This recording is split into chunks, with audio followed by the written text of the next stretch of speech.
Komið öll sæl og blessuð og velkomin á þetta annað bókakvöld VFIB. Ég heiti Elín Jónsdóttir, ég framkvæmdastjóri VFIB sem eignastýringarsvið Íslandsbanka. Við ætlum að fjalla hérna bók eftir Sheryl Sandberg sem heitir Lean In og já, hérna við eigum að vera með mikrofón hérna þannig að það á að heyrast.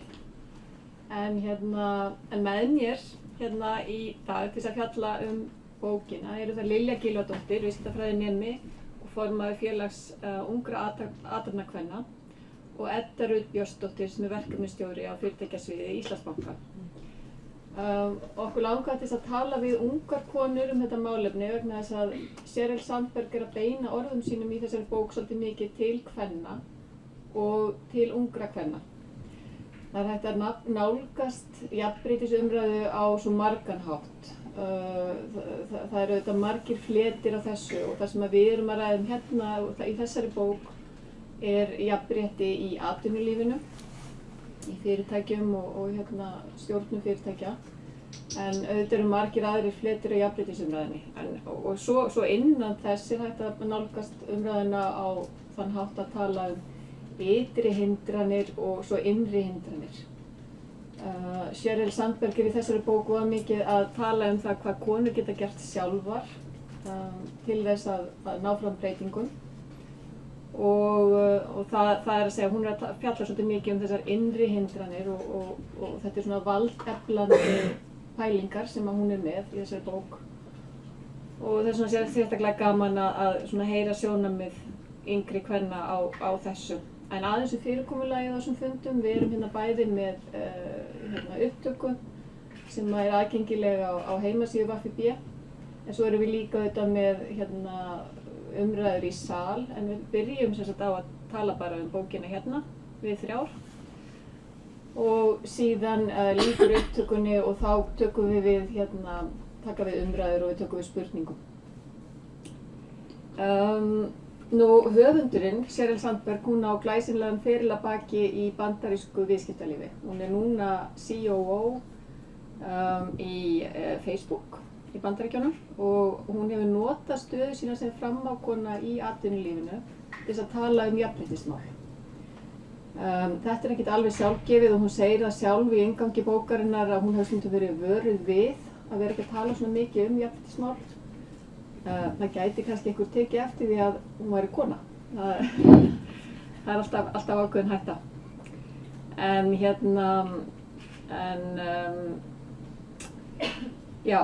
svo getur maður líka velti fyrir sér, þegar maður les þessa bók, hvort hún á erindi til okkar á Íslandi.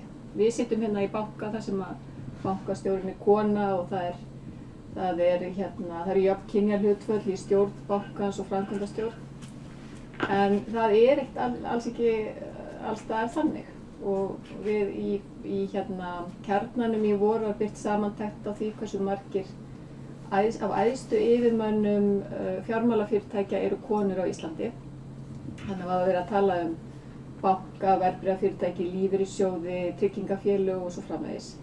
Og kynjahlutföllin eru þannig að það er 1 af hverjum 9 manneskjum í æðsta stjórnunarstöðu er kona. Þetta voru eitthvað milli 80 og 90 fyrirtæki sem voru tekin saman. Þannig að sviðið þó að margt hafi áunnist í jafnréttisbaráttunni og maður sé jafnvel farin að hugsa það við viljum gjarnan heyra raddir kalla, koma meira inn í jafnréttisumræðuna líka, að þá er samt ýmislegt sem á eftir að við höfum eftir að ná meira jafnvægi milli kynjahlutfalla og manni verður stundum hugsað til þess þegar maður horfir á myndir af stjórnendum ef þú tækir í burtu eins og maður hefur séð vídeó á netinu þegar þú tekur í burtu alla kallana af myndum í opinberri stöðu þá myndi það sama gerast á Íslandi eins og við annars staðar að sætu fáir eftir. Og þá kannski bara áður við förum að tala þessar innri hindranir það sem við getum sjálfar gert til þess að ná árangri. Það langaði mig að heyra ykkar sjónarmið varðandi hvernig staðan er í íslensku atvinnulífi. Það rannsóknir sýna að konur eru oft ómeðvitaðar að hafa sjálfar orðið fyrir kynjamisrétti. ef þeir eru spurðar af því, þá svara flestar, nei, ég hef aldrei orðið fyrir því. En svo það spurðar, sérðu að hafa aðrar konur orðið fyrir því eða konur sem heit og þá sjá þær það miklu frekar.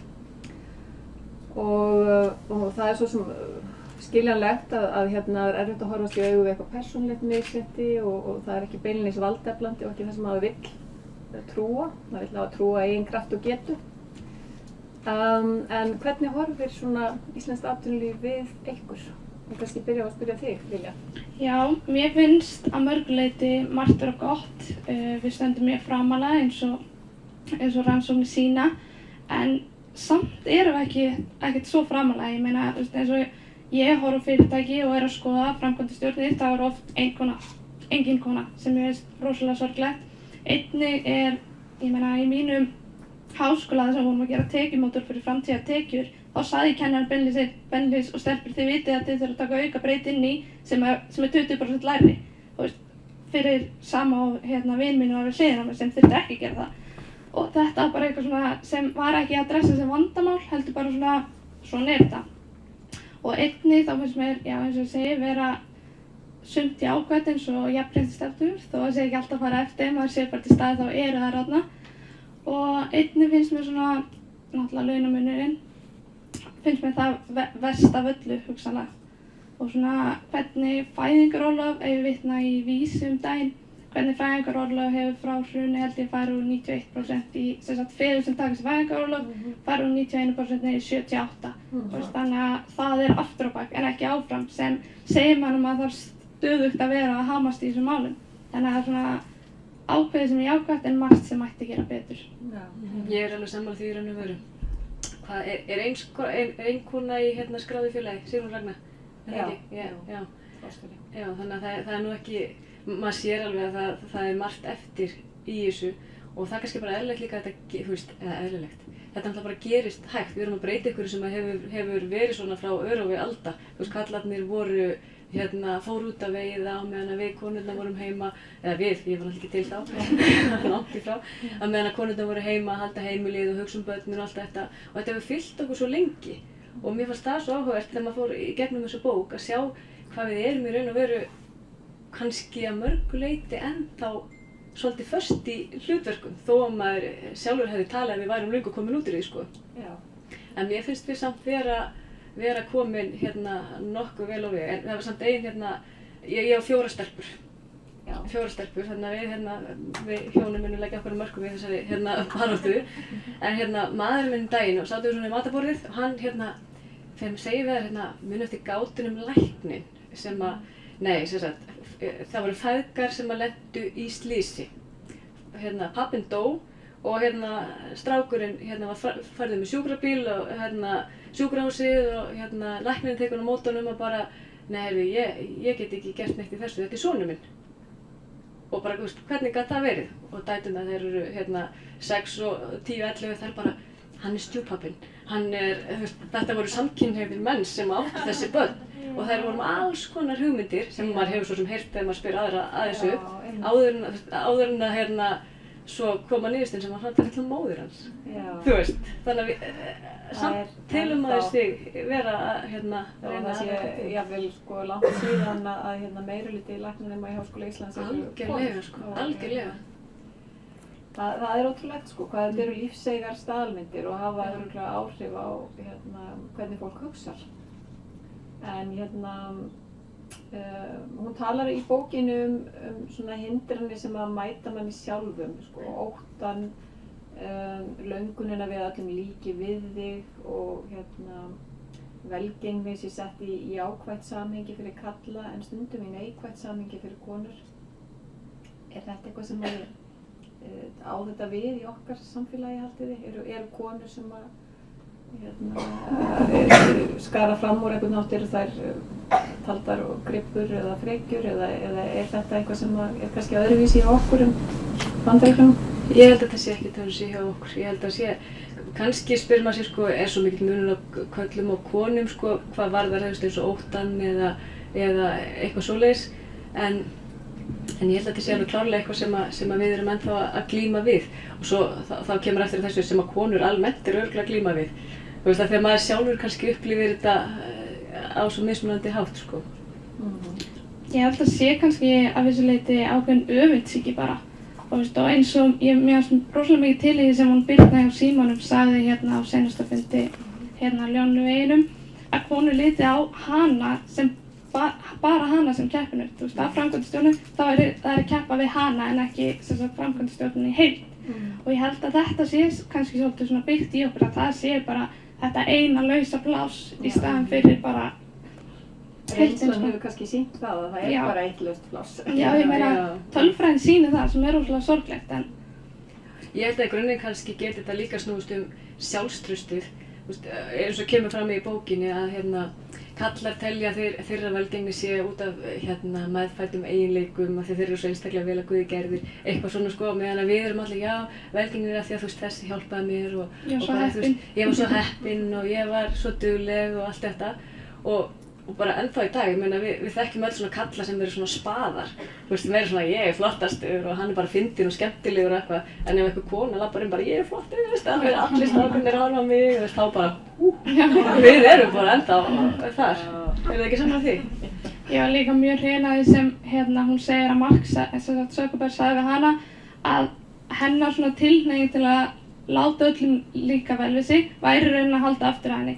Og ég held að það sé rosalega gott að minna sig á það að það líkar alltaf einhverjum illa við þig.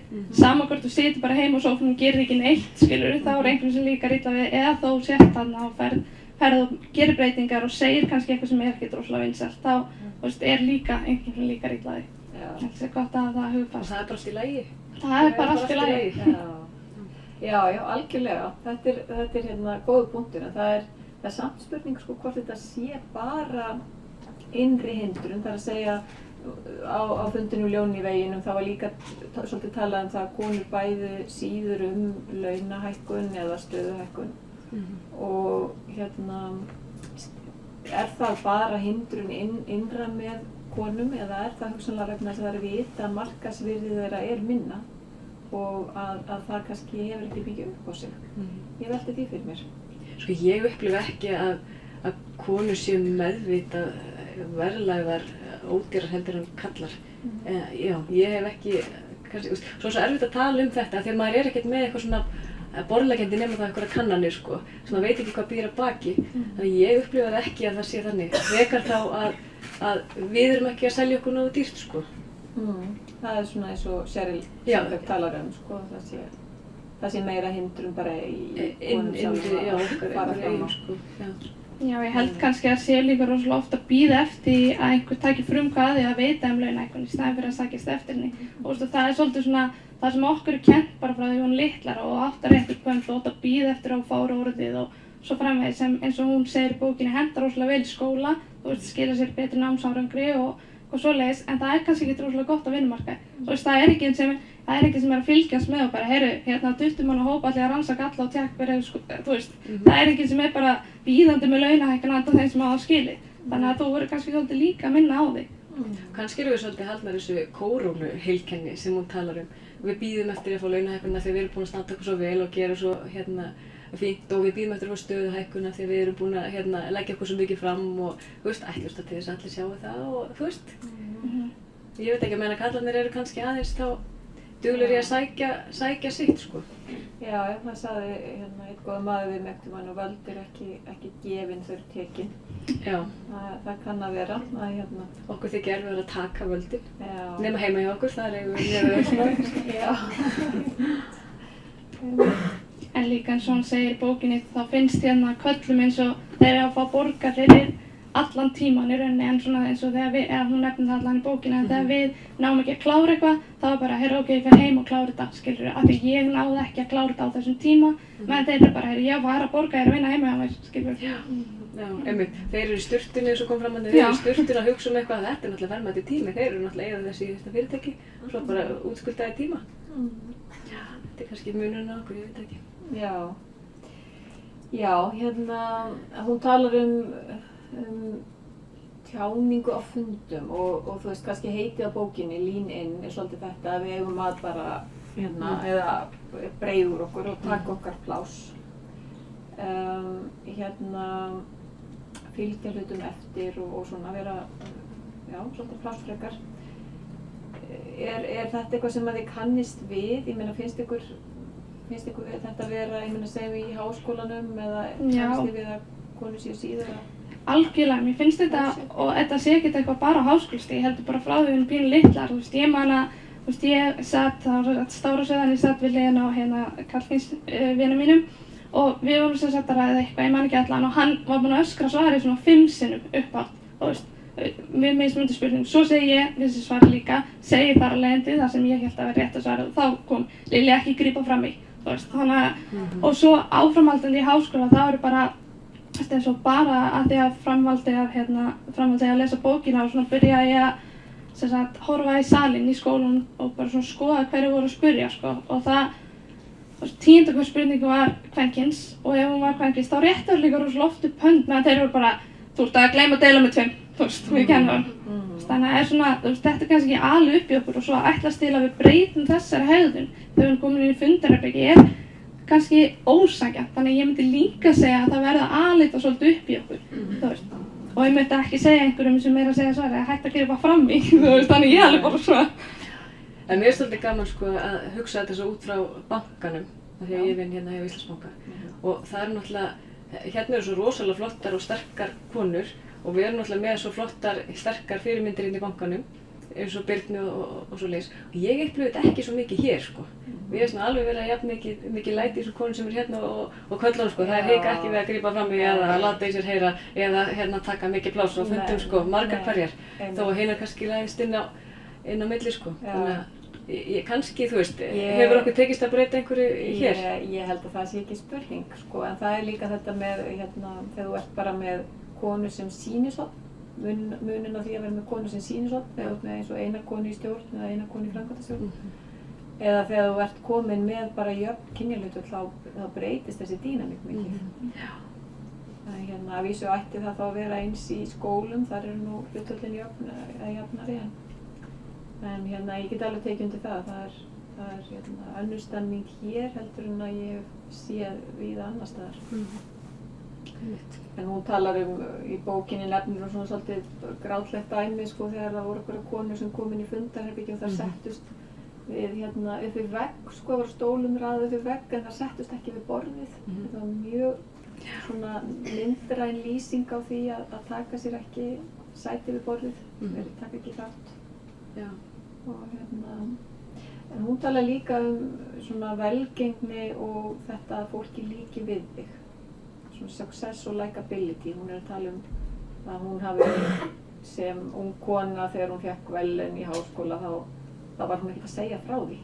Á meðan að bekkjabræður hennar hérna, sem að fengu sama heiður, þeir voru ekki lengi að flagga því og svona gerðu sína stöðu miklu mikilvægari fyrir vikið. Já, og þurfti ekki að leggja mikið á sig og segir hún í bókinu sko.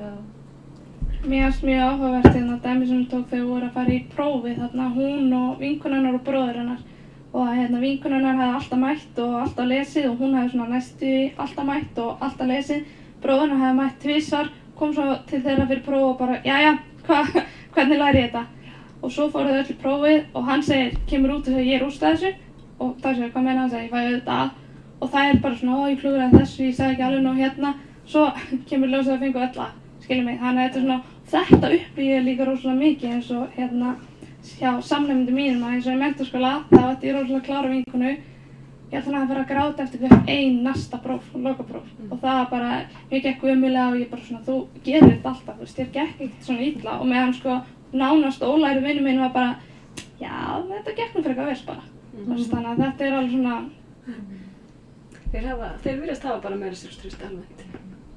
Já, akkurat. Og svo kemur þessari fullkomnunar áráttu sko, sem er líka svolítið rædd í bókinni sko. Já. Þú veist, eru við konur verr haldnar af henni? Hvað haldið það? Ég held það alveg pottþétt eins og hún segir að hérna, konur sækist ekki eftir störfum nema þær haldið að hafi 100% GT-test en kallarnir eru svona, já ég er með 60%, ég bara finn út úr hinu. Þannig að mér finnst það líka svolítið lýsandi fyrir sko munin. Ég reyndar sko, hef svo sem ekki mjög mikla trú á mun á kynjunum yfir höfuð. Ég held að þetta sé allt svolítið spurningum í hvaða stöðu við erum og eins og þegar konur eru komnar í stöðu þar sem þær eru ekki lengur í minnihluta þá breytist hegðunin og svo framvegis. Þannig að fullkomnunar ártan kannski einhver konar birtingamynd þess að vita að maður verði dæmdur harðar af verkunum. Ef þú ert sýnisofni þá er eins gott að standa sig fyrir hann kvenkynsins sko.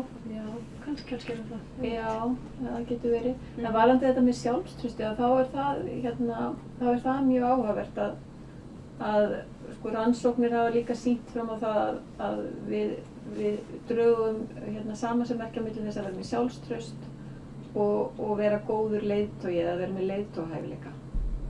Þannig að þá ef við gerum það og karlmenn sýna meira sjálfstraust í framkomu, hvort sem að það er raunverulegt eða bara alið upp svona sem framkoma, að þá munum við sjálfsagt sko fyrr álíta þá vera með leiðtogahæfileika heldur en konur. Já, þeir hafa sem meiri frammi og eru svona meira afberandi og... En svo í raun og veru sko þá er kannski ekkit endilega sama sem merkja á milli leiðtogahæfileika og sjálfstraust, sko. Það eru bara ýmsir þættir sem koma inn í það sem geta verið óháðir sjálfstrausti. Já, algjörlega. Hún talar mentor og mikilvægi þess að eiga sér mentor. Hún talar sjálf hverjir hafa verið hennar mentorar í gegnum tíðina. En svo talar hann líka það að það er ekki eitthvað sem að maður getur þvingað upp á fólk, maður getur ekki bara hringt og beðið eitthvað að vera mentorinn sinn, þetta er eitthvað sem að sprettur meira sjálfsbrottið. En bæði hér í bankanum og annars staðar á Íslandi vitum við að það eru mentorkerfi sem hafa verið sett upp, beinlínis til þess að reyna að ná árangri í því að jafna kynjahlutföll. Hafið þið einhverja reynslu á þessu eða hvað trú hafið þið á svona mentorasystemi? Sko ég hef ekki tekið þátt inn einhver svona skipulög og þar leiðandi veit kannski sérstaklega mikið hvað kemur út úr svoleiðis, en fyrir mitt leyti er þetta einmitt ekki eitthvað sem hægt að þvinga. Ég held þetta sé svona einmitt sjálfsbrott að þú finnur eitthvað sem hefur trú á þér og þú hefur trú og getur lært eitthvað af viðkomandi, þannig að þetta verði einhvers konar vinasamband með kannski einhverjum svona ávinningi. Ekki það venjuleg vinasamband sé það ekki. Friends with benefits. En svona hjá mér hefur einhvern veginn alltaf verið þannig að ég svona myndi ekki kalla einhvern ákveðin einstakling minn mentor, heldur læri ég bara svona reyni mættilega að læra eitthvað af öllum og læri bara svona lítið af hverjum og einum, þannig ég myndi segja svona smá bútur af mörgum í mínu lífi að mynda svona einhverja táknaræna mynda af mentori. Já, eða fyrirmynd. Já, kannski meira. Já, það er auðvitað mjög mikilvægt líka og ég kannski heppin í íslensku samfélagi að hafa margar góðar fyrirmyndir fyrir konur. Ég hef reynslu af þessu. Ég fór í mentorprogrammi hjá Íslandsbanka og það var náttúrulega, því var stillt þannig upp að þú gast valið einhverja konu innan bankans eða einhverja utan bankans og ég var bara með ákveðna konu í huga sem að, ég hugsaði þetta þannig að mér langaði á þeim tímapunkti innan nokkur ári, hvenær var þetta 2-3 ár síðan. Mér langaði að finna einhverja konu sem var að vinna svipuð verkefni og ég var að gera, nema kannski að svona stærri skala og gæti þá hjálpa mér svolítið að taka mín verkefni svolítið upp á annað level. Það var svona svolítið það sem ég var að hugsa og ég bara fann þessa fínu konu og óskaði eftir því að fá að koma til hennar og banki bara hafði milligöngu það og svo náttúrulega bara hafði maður samband og fór til og þetta var svona fyrstur, þetta náttúrulega, þú veist, svona pínu skrítið sko, en svo bara leið og við vorum byrjað að spjalla, það var þetta bara alveg æðislegt sko. Þarna var maður komið með eitthvað svona pínu trúnaðarvin sem maður gat svolítið bara varpað öllu upp og bara, þú veist, tekið dæmi verkefni sín, hvernig myndir þú gera þetta og hún sagði, já, ég hef gert það svona, ég hef gert það svona, ég hef gert það svona, þú veist, hún hef gert það 100 sinnum, þú veist, sömu hluti, sko, komið fullt af alls konar útfærslum og hún tók líka bara, þú veist, var svolítið að hugsa sko mína styrkleika, hjálpa mér að, þú veist, ná ekki þá svona coaching dæmi, sko, heldur meira bara svona hvernig getur þú, hvaða fólk hjálpar þér að ná betri árangri í þínu störfum, hvernig týpur þarfst þú að hafa í kringum þig sem að þá besta þig. Og hún fór í alls konar svona pælingar, þannig að það var æðislega fínt. Og svo hef ég líka og við vorum í sko svona hittust svona reglulega alveg í kannski eitthvað svolítið sumt ár. Og svo bara var það orðið fyrst í bili og bara þú veist, allt í góðu. Og ég náttúrulega þekki henni í dag og hún bara dásamleg. En svo hef ég líka reynslu af svona kannski hinu og það svona, hvað maður segir, svona náttúrulegra, svona sálsprottið, já, eins og það var kallað. Og það er einhverju frænka sem svona hvað 10-13 árum eldri en ég. Já. Og ég talaði mikið hana þegar ég var yngri. Þá var maður svona að fara að semja laun eða fara að semja ykkur stöður og þá bara ok, hvernig þetta nú? Og þá gat hún svona blásið smá kraft í mig og gefið mér smá sjálfsbyrst bara nei, þetta ekkert of há tala til að biðja Þá var hún hvað miklu herra og fannst þetta náttúrulega, þú veist, ekkert sérstaklega hátt sem ég var að biðja Og það hjálpaði mér svona aðeins að verða pínu bold, þú veist, þá. Og svo þetta náttúrulega þetta samband og samtali eins og þú nefnir með þessa konu sem þú kynntist sko. Já. Það auðvitað hefur gefið henni líka heilmikið og verið skemmtilegt sko að spegla sín verkefni. Já, hún var að sýna mér alls konar sem að fyrirtæki hafi gert, þú veist, hvernig þau hafði útfært allt og fekk það náttúrulega tilbaka kannski. Vonandi eitthvað frá mér. Þannig að ég mæl alveg með þessu, 100% sko. Já.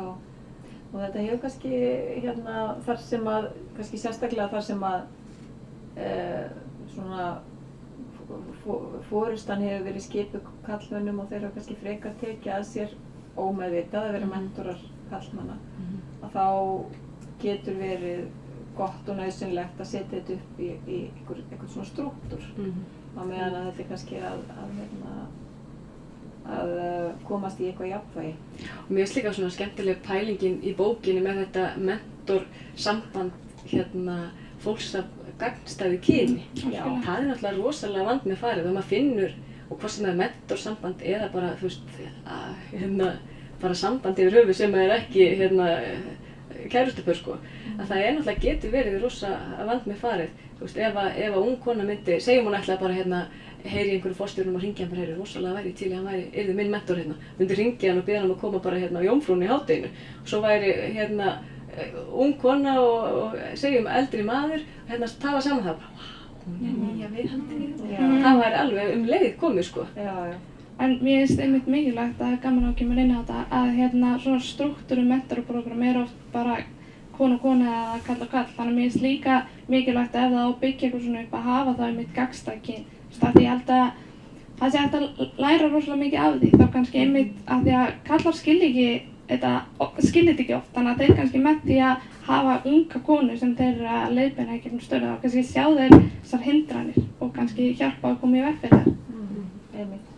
Já, Michael Kimmel sem var á ráðstefnu í vor eða sumar í júní, jafnréttisráðstefnu frá Harvard, hann talar þetta að fólk sé blind á eigin forréttindi og ég held að það sé mikið til í því. Það er svolítið erfitt að sjá sín eigin forréttindi og það getur það átt við þú veist, okkur alveg eins og aðra og kalla þá ef þeir eru í forréttindastöðu einhverju leyti í atvinnulífinu þá geta þeir verið alveg blindir af það.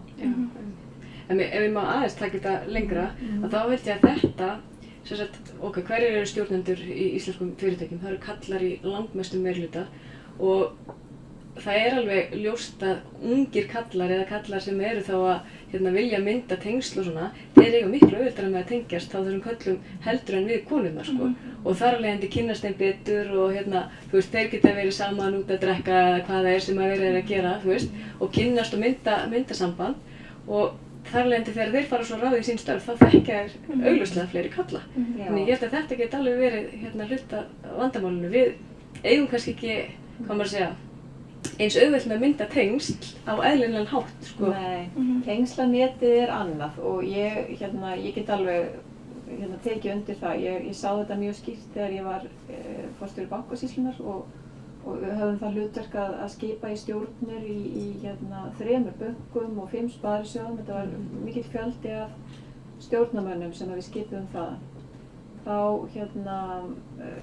Og þá náttúrulega var verið að leita að báðum kynjum og oft svona fjalla í okkar hlut að finna konurnar.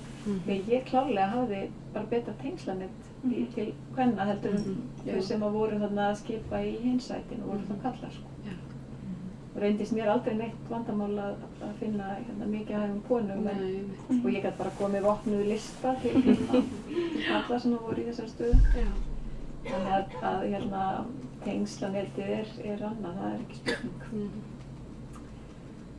En kannski að svona svolítið öðru máli, hún Sandberg tileinkar bókina eiginmanni sínum meðal annars og hún segir foreldrum sínum og sem að sagði henni að hún gæti gert allt og svo eiginmanni sínum sem að tók þátt í því að henni varð allt mögulegt og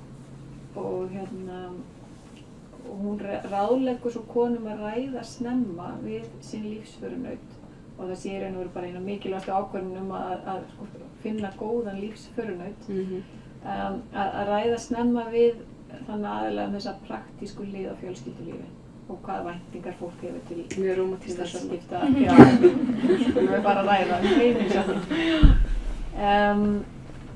þetta er eitthvað sem að hefur náttúrulega verið rætt svo mikið hjá konum yfir svo langan tíma og maður hugsar þetta ekki bara að verða komið gott þetta, erum ekki búin að ná tökum á þessu en ég velti því fyrir mér, verkaskiptingin á heimilunum orðin jafnari, hún orðin jöfn og hvað sjáu þið, þetta eitthvað sem eru ungar konur að tala ennþá þetta, verkaskiptingu á heimilum eða það bara eitthvað sem búið að afgreiða? Sko, fyrir mitt leyti þá þegar ég las þessa bók, þegar ég kom inn 2 ár síðar, þá var þessi kafli fyrir mig bara, hvað maður að tala það var alveg bara svona, þetta var eitthvað sem ég sá alls ekki. En svona einhvern veginn þegar maður eldist og kannski aðeins farin að huga að þessu að fyrsta lagi vera með einhvern veginn til langstíma og svona horfa á hvernig heimilin eru og hvernig hlutverkum skipt þar upp. Þá tekur maður alveg eftir eins og innan bara minnar fjölskyldu þá horfi ég alveg til ákveðnar aðalega sem svona fullkomið dæmi hvernig þessi skipt bara bæði sko frá fæðingarorlofinu að því skipt og bara alveg frá því að sækja í leikskólann og þegar barnið er grátandi í fjölskyldu hver stendur upp og fer að auka og svo eru þessu aðri aðilar og það er alltaf hún sem stendur upp, skilur mig og huggar, þá bara hugsaði með mér ok, hvernig ætli þeirra verkaskipting sé það er bara sjálfsagt að hún standi upp og hann sitji og ég held að sé einmitt mjög mikilvægt að það sé rosalega órómantískt að ræða þetta frá upphafi og svona þarf að gera grein fyrir því að til að ná langt, þá er þetta svolítið stór partur af því að einhver annar en þú sjálf sért að fara að sækja börnin og ætlar að eignast börnin á borð að aðalinn sést þá tilbúin að fórna sínum tíma eins og þú ert tilbúin að fórna þínum og honum finnst það og ég held að sé svona kannski svona kjarnin í því að honum finnst þinn tími jafn verðmætur á sinni eigin og einmitt, það kannski aðeins breyst á þessum 2 árum hvað mér og þegar ég las hana kafla núna þá svona einhvern veginn meikaði hann rosalega mikið senn sko en þarna var ég alveg bara svona þetta nú bara bull og vitleysa sko en þetta alveg klárlega eitthvað sem ég sé bæði sem gott fordæmi og slæmt fordæmi bara svona í mínu nánustu umhverfi. Já, við erum náttúrulega 4 börn sko þannig að þetta er mikið púsl á okkar heimili sko en ég upplifi núna að það sé orðið miklu jafnari skipting á heimilum hjá vinkonum mínum og í kringum mig og allt það. Ég meina mjög margir sem að mögulega geta leyft sér það að kaupa þrif gera það og þá bara hugsa ekki mikið meira þann hlutan sko. Svo held ég líka, ég las hana kafla og ég sagði það er svolítið amerískt, þú veist. Ég held líka sko með þetta bara með verkaskiptinguna og hvernig, hvað maður að segja, þú veist, fólk held í nútídags bara gerir þá kröfu að þú veist, það eru báðir aðilar út að vinna meira og minna og fólk hjálpast að og við erum líka bara búin við þau forréttindi hér á Íslandi held ég að flestir geta nú farið heim oftast nær 5 þó að þau þurfi að vinna svo kvöldið upp eitthvað þá eru nú flestar held ég að sækja börnin sín allavega nokkur sinnum í viku á meðan svo Cheryl talar að vera komin heim fyrir kvöldmat. Þetta er svolítið munur og þetta eru mikil forréttindi hjá okkur sem að gera okkur þetta auðveldara fyrir heldur sko. Já, þetta fjölskylduvænna samfélag Alveg klárlega því leyti og bæði hvað varðar vinnutíma og líka hvað varðar bara svona umbúðalyndi líka bara þú veist. Einmitt, já. Eins og hún var að tala um þetta í bókinni, hún var að stelast út klukkan 6 alveg bara skammast inn alveg niður í tær sko. Þú veist, ég held að það hafi líka kannski breyst svolítið, ég veit ekki hvort að okkar gildi sem að það hafi breyst svolítið í hruninu. Þú veist, þeir sem höfðu verið að vinna mikið og fórna miklum tíma og svo kemur eitthvað svona sem að breytir öllu. Að þú veist, þá kannski metur fólk hlutina þess annátt, ég veit ekki. En þetta með fæðingarorlofið og eins og þú nefndir, Lilja, með að skrefin aftur og baki því að það getur auðvitað haft neikvæðar afleiðingar varðandi það að tími það hvernig sé ekki metin eins mikið sjálf. Fólk tekur í fæðingarorlof alveg klárlega, ég held það. Í öfnum höndum. Og þetta líka svona keðjuverkun, allavega í mínum huga. Ég meina, ef ég myndi standa fram fyrir þessu vandamáli að einhver þarf að sækja barnið og hann kannski með miklu hærri laun, skilurðu mig, þá kannski bara skynsamlegt að hugsa þetta fórn að ég mínu tíma þinn verðmætari í krónutölu, skilurðu mig. Þannig að það er svo margt sem það er að hugsa, það er svo margar breytur á bak við hverja ákvörðunartöku. Það er alveg svona og líka bara, og einmitt að taka fæðingarorlof í dag heldur ekkert grín sko, það þarf bara að safna fyrir því, þú veist, fyrir þá sem eru með aðeins hærri laun, en samt sem að útgjöldin, þú veist, kannski í takti við launin. Þannig að þá, maður getur svo sem skilið það á margan hátt að fólk þá kjósi að hafa þann sem með hærri laun, hvort svo sem það í vinnu sko. Þannig að ég held það. Já, og þannig vindur þau upp á sig ef að það halli, kynjahalli í því hvernig hann að kynja. En svo held ég hins vegar að við konur erum bara þannig, ég veit ekki hvort maður segja gerðar eða aldar upp eða hvað það er, okkur langar flestum að vera heima með börnunum okkar í svolítið góðan tíma. Auðvitað einhverjir sem eru kannski aðeins ekki þar, en flestum langar okkur að vera allavega 6 mánuði, 9 mánuði, jafnvel upp í árið með þessum börnum okkar. Að meina karlarnir kannski eru meira bara svona, já, ég skal alveg vera 3 mánuði, ekkert mál, en þú veist, þú vilt taka það bara frábært. Ég myndi aldrei gefa mér 3. Ekki, bara því að mér finnst þetta svo dýrmætur tími, sko. Og eins bara með veikindi, ef börnin mín eru veik, þá langar mig heim. Ég get það ekki alltaf, og við skiptum þessu alveg jafnt á milli okkar, en mér langar eiginlega alltaf heim. Þú veist, að hugsa barnið. Að meina maðurinn minn, ég er búin að fá leyfi til að segja þetta, sko. Hann svona, hann bara, já, viltu fara heim? Nei, ferðu bara heim, allt í lagi, já. Þú veist, hann vill ekkert endilega fara heim, hann finnst rosa fínt bara að geta unnið, sko. Þannig að þetta er svona, þessi móður eðlið svo sterkt í okkur, sko. Já, en ég verð nú að segja eins og vera mér alltaf rosalega vel þegar maðurinn minn var heima. Þú veist, ég gæti gengið út og loka hurðinu og það var svona mikið og gott moment, sko. Ég þekki það líka, algjörlega, sko. Já. En já, tíminn flýgur áfram, en mig langaði þess að spyrja ykkur sko, hvaða tækifæri hafa konur sem að þegar eru í stjórnunarstöðum til þess að hafa áhrif til aukins jafnréttis. Það er núna náttúrulega þegar að lög um kynjakvóta voru sett á og konur eru komnar inn í stjórnir stærri fyrirtækja. Þá búast margir við að sjá breytingar í næsta lagi og í framkvæmdastjórninni. Auðvitað mun það taka tíma, því að það er svo sem ekki farið að opnast ekki stöður mjög ört í þessum framkvæmdastjórnum. En hvað sjáu þið fyrir ykkur að konur í stjórnunarstöðu geti gert þess að, og kallar sem að hafa áhuga á jafnréttismálum? Fyrir mér þá var konur í stjórnum alveg bara, þær standa fyrir fram með mjög góðu tækifæri. Og mér finnst í rauninni það vera þeirra skylda, mér finnst það ekki eins og vera val að hafa áhrif á hvernig fyrirtækjamenningin í því fyrirtæki sem þær eru í stjórnum hjá er. Maður hefur heyrt rosalega oft að segja að ég hef ekki vald til að velja hverjir eru valdnir inn í starf, en þær geta hins vegar sett fram ákveðna kröfu á sinn forstjóra eða framkvæmdastjóra og segja bara svona gerum við þetta hér, það er ekki ásættanlegt að það sé bara kallar í framkvæmdastjórn. Og ég mér finnst það afsaka bara heldist kjaftaði það að segja að það get ekki gert neitt í þessu, þú veist, þetta er bara, þær geta gert eitthvað í þessu og þær eiga bara að gera eitthvað í þessu, þú veist, mér finnst það bara þeirra samfélagslega skylda Þú veist, og mér finnst það bara óvirðing gagnvart þeim konum sem eru að koma út á vinnumarkaðinn, sem eru með alla þessa möguleika, að það séu konur sem þær geta kannski ekki breytt rosalega miklu þegar þær eru að koma inn, en það eru konur í stjórn sem geta gert það. Þannig að mér finnst bara að það er eitthvað sem þær ætti að gera. Það er góð brýning. Þær hafa áhrif núna og geta haft áhrif til breytinga. Já, ég tek alveg undir þetta og ég held líka bara konur sem eru í þeim stjórnunarstöðum að þeirra eru að ráða, þær eru að hafa þetta mikið í huga. Jafnlaunavottunin er eitthvað sem að bara eins og Björn Einarsdóttir hefur talað setja þetta bara í endurskoðandinni séu að kvitta upp á þetta.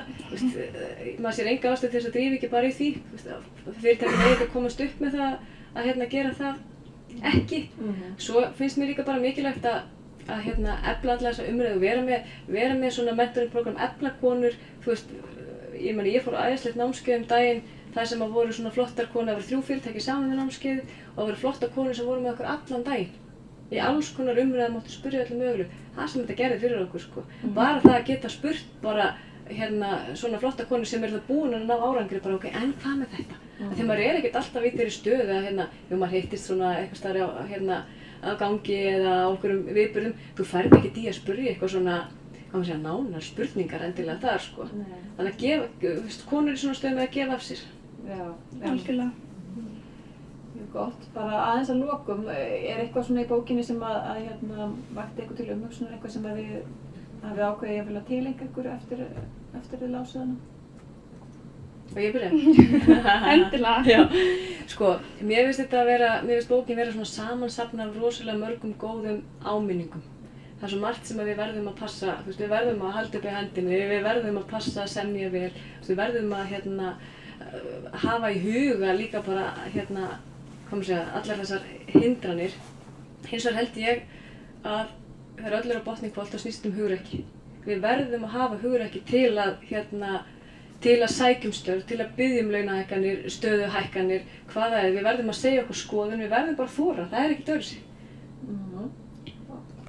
Já, fyrir mitt leyti sko, þegar ég var að lesa bókina og strikaði yfir það sem mér fannst merkilegt, svo svona þegar ég var komin eitthvað á veg í bókina þá sá ég að var eiginlega öll blaðsíðan var gul, þannig að það er svona rosalega margt sem ég er búin að taka út úr þessu bók og svona eins og segir góðir punktar til að minna sig á, en kannski svona í kjarnanum það sem ég tek frá þessu er bara að stíga fram og eins og hún segir bara sama eiginlega í hvað aðstæðum, að því hún eins og hún segir bara hver kona sem gerir það er að hjálpa, þú veist, þannig að leið og veit ekki alveg, get kannski bara tekið sem dæmi ungar athafnakonur, stofna það. Og veist, ég trúi að það hjálpa rosalega mörgum öðrum að stíga fram. Þannig að veist, í hvert skipti sem bara ein kona ákveður að stíga fram, þá hefur það keðjuverkandi áhrif. Þannig að ég held að það sé svona aðalatriði sem ég tek út úr bókinni. Frábært, kæra þakkir fyrir samtalið. Sömuleiðis. Og nú tökum við bara upp þökkum þeim sem hafa hlustað á upptökuna og tökum til við spurningar og samtal við salinn. Takk fyrir.